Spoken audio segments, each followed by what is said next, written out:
A young woman quietly observes a chimpanzee from afar. She documents every move he makes.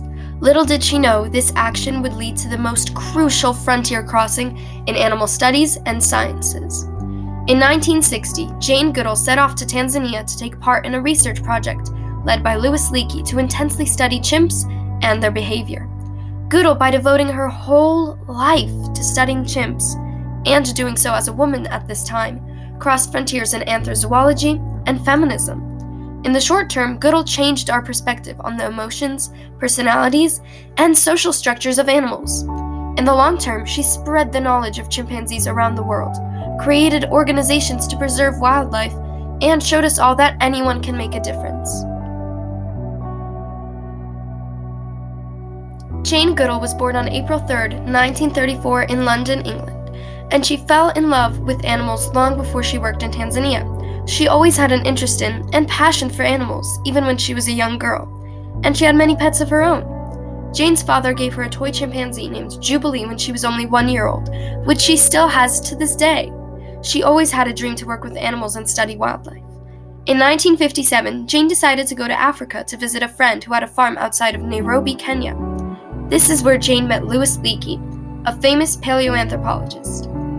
Louis Leakey got to know her and became smitten by her outgoingness and happy-go-lucky nature.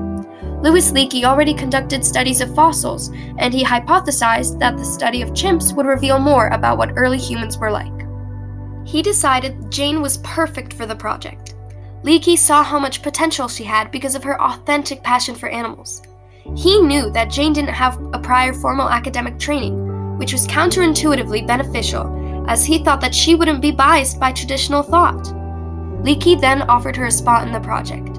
Jane agreed to join, knowing her childhood dreams were coming true. However, Leakey did not yet have enough money for this project, so Jane flew back to London and started working at the London Zoo.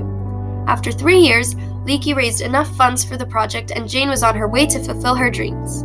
I cannot remember a time when I did not want to go to Africa to study animals. Jane Goodall crossed a frontier by partaking in a 60-year project to study chimpanzees and making groundbreaking discoveries that changed the way people saw chimpanzees forever.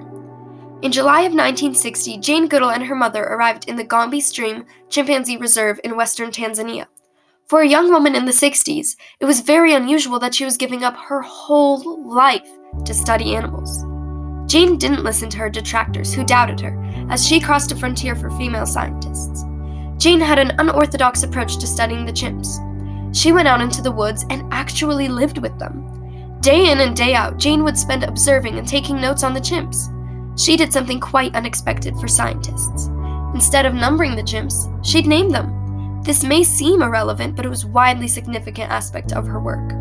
By naming the chimps, she created emotional connections with them, which gave her the opportunity to study them even more intensely.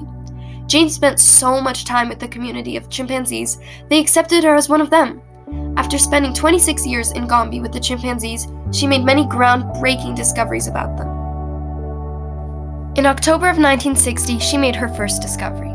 She noticed that a chimp bent a twig, took off its leaves, and used it to fish for termites. Jane was astonished because everyone thought that only humans make tools, and that's what differentiates them from other animals. This proved that chimpanzees are so much closer related to us than we had previously thought. It was her most important discovery. Her next discovery was that chimpanzees have rivalries and even engage in war with other communities, killing members of the same species, just like humans. By observing chimpanzees implementing the same behavior as humans, Jane helped scientists understand the real reason behind these acts. She also saw how strong the bonds were between the chimps. She observed the kindness and compassion chimps would show each other. Jane witnessed chimpanzees embracing a member of the community when in mourning, and even documented an orphaned chimp being adopted by other members. Jane was astonished by these acts of kindness because it was such a human behavior. Leakey was immensely impressed by Jane's knowledge of chimpanzees and Africa's wildlife. Her research backed up his hypothesis that chimpanzees are more closely related to humans, that he even made this statement: "Now we must redefine man, tool, or accept chimpanzees as human." After 26 years of observation, documentation, and diligent note-taking, Jane's frontier crossing was coming to an end.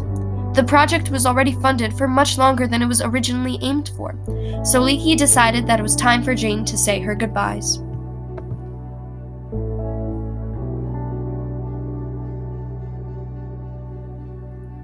In the short term, Jane Goodall changed the way all people perceived chimpanzees from regular animals to smart, caring primates. Jane published her research after studying the chimps. This created a seismic shift in the way the general public saw them. Scientists looked at humans differently, now knowing how closely related we are to chimps and other primates. This caused more in-depth research about our real roots and the evolution of humans. Jane's work also proved to the whole world how women can create changes in the scientific community, just like men. Jane showed women that science is for everyone, and they could pursue any career they put their minds to. She appeared in National Geographic books and films, and she toured around the world, speaking to millions of people on how to protect nature and animals. Students of all ages witnessed how she was a pioneer for animal activism, and that gave them hope for doing the same thing. She led the way for all other scientists and showed new, more humane ways to study animals. Not only did she prove how every animal species was important, she also showed how anyone can follow their dreams and do good for our world. So the key important thing is to give people hope that we can get through, because if you don't have hope, why bother?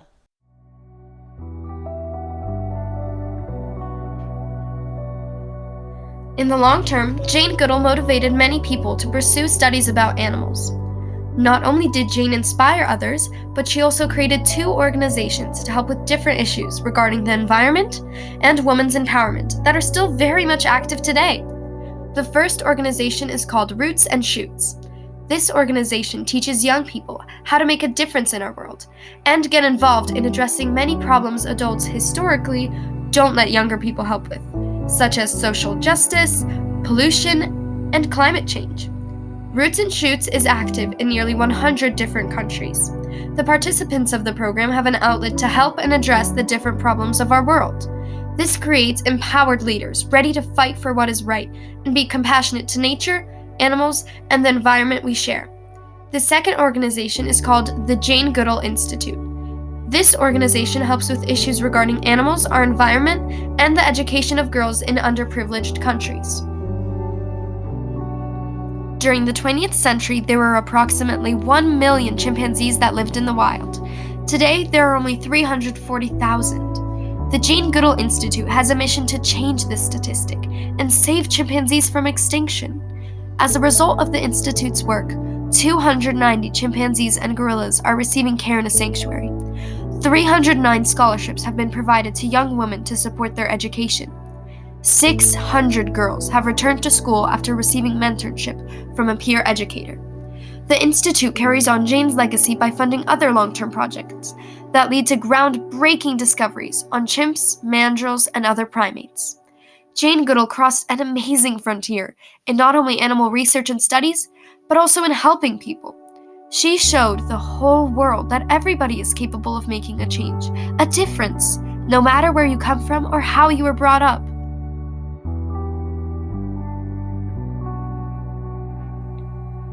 Jane Goodall had a love for animals since she was a little girl and always knew she was destined to help and protect them. She crossed a frontier for animal research when she studied chimpanzees and found a multitude of information that nobody before her knew. In the short term, she changed how people thought of chimpanzees and educated many people about her work. In the long term, she became a pioneer for animals, women, and wildlife, thanks to her organizations. Jane's story is so important as a frontier in history because of the hope and inspiration she gave to people who, before her, thought they were destined to live lives where they couldn't pursue their dreams. She serves as an example to everyone that if you have a dream, don't let anything get in your way. After all, 62 years ago, Jane was just a young woman with aspirations to make a difference. Everybody can do something. I mean, when you go shopping, you can ask yourself, did this product harm the environment when it was made? Was it cruel to animals? Is it cheap? Why is it cheap? Is it cheap because of unfair wages? You're asking people to do a lot. Well, why not?